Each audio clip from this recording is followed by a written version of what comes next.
Hi all. పండగలు అనగానే ఇంట్లో మనకి పులిహార అనేది కంపల్సరీ కదా. ఈరోజు ఆ పులిహారల్లో ఒకటైన ఉసిరికాయ పులిహార ఎలా చేయాలో చూద్దాం. దానికోసం ఉసిరికాయల్ని బాగా కడుక్కుని చిన్న చిన్న ముక్కలుగా వేసుకుని మిక్సీలో వేసుకుని గ్రైండ్ చేసుకోవాలి. తరువాత ఒక ప్యాన్ తీసుకుని ఆయిల్ వేసి ఆయిల్ హీట్ అయిన తర్వాత గ్రౌండ్ నట్ వేసుకుని వేయించుకోవాలి. గ్రౌండ్ నట్ హాఫ్ వేగిన తర్వాత జీడిపప్పులు కూడా వేసుకుని వేయించుకోవాలి. ఇవి లైట్ బ్రౌన్ కలర్ వచ్చే వరకు వేయించుకోవాలి.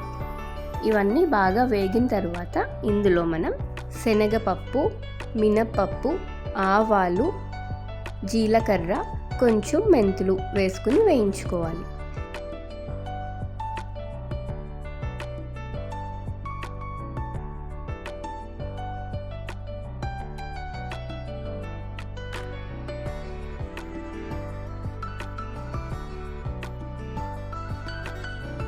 ఈ పప్పులన్నీ బాగా వేగిపోయిన తర్వాత పచ్చిమిరపకాయలు, ఎండుమిరపకాయలు, కరివేపాకు వేసుకుని ఫ్రై చేసుకోవాలి.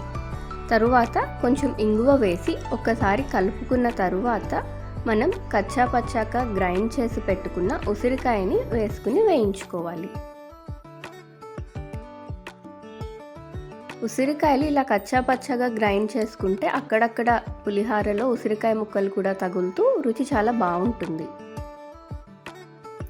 ఉసిరికాయ అంతా వేసుకున్నాక పోపు అంతా బాగా కలిసేలాగా ఒకసారి కలుపుకోవాలి.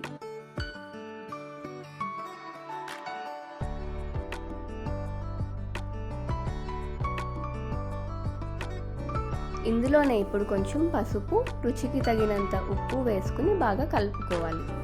కలుపుకొని ఒక 1 మినిట్ ఫ్రై చేస్తే ఇందులో ఉండే వగరంతా పోయి మనకి రుచి చాలా బాగుంటుంది.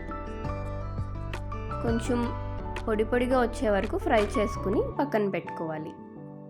తరువాత మనం చల్లార్చి పెట్టుకున్న అన్నంలో దీన్ని బాగా కలుపుకోవాలి. సాల్ట్ అడ్జస్ట్ చేసుకుని కలుపుకుని ఒక గంట పాటు ఉంచితే అంతా బాగా ఊరిపోతుంది. పుల్లగా కొంచెం వగరుగా అక్కడక్కడ ఉసిరికాయ ముక్కలు తగులుతూ తింటూ ఉంటే ఉసిరికాయ పులిహార చాలా బాగుంటుంది. Thank you.